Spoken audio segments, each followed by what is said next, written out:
పెద్దబ్బాయి నీ పేరు నీ బాపేరా మా అన్నయ్య పేరు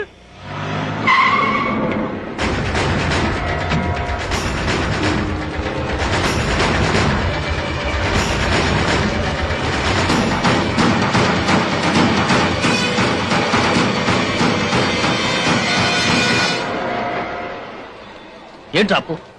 ఎంత అప్పు నీ అన్న కోటాను కొట్టు సంపాదించాడ్రా ఒక మాట నాతో చెప్పకూడదు ఇది దెబ్బతో తీరే సమస్య కాదన్నయ్యా తన వల్ల నీకు జరిగిన అన్యాయం మర్చిపోలేదు నీ పేరు చెప్తేనే ఎగిరిపడుతుంది ఇన్నేళ్ళైనా కనీసం తన కడుపు పండలేదు ఆ కారణంగా మొండితనం ఎక్కువైంది దానికి కాంతానికి గొడవ చేస్తుందన్నయ్యా వీటన్నిటికంటే చావటమే మంచిదని నేను నిర్ణయించుకున్నప్పుడు నీ దగ్గర నుంచి ఉత్తరం వచ్చింది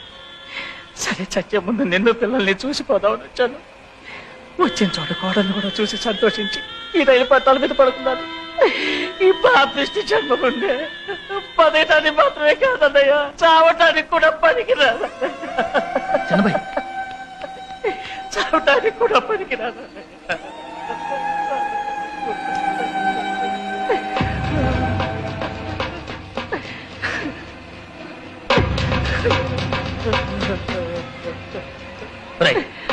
నేను బతికున్నంత వరకు నేను చావనివ్వను నాకు నువ్వు సుందరి కాకుండా ఇంకెవరున్నారా ఇలా చూడు నువ్వు సుందరమ్మ వచ్చి పీటల మీద కూర్చొని చేస్తేనే నా పిల్లల పెళ్లి జరుగుతుంది కొద్ది రోజులు నేను చిన్నబాయిగా అనకాపల్లి పెడతాను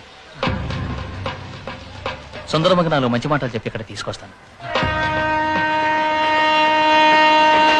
నేను తిరిగి వచ్చేదాకా పెద్ద పైగా నువ్వు ఇక్కడ ఉండు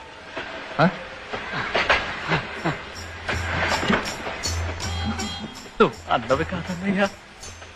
దేవుడివి నువ్వేం చేసినా న్యాయంగా ఉంటుంది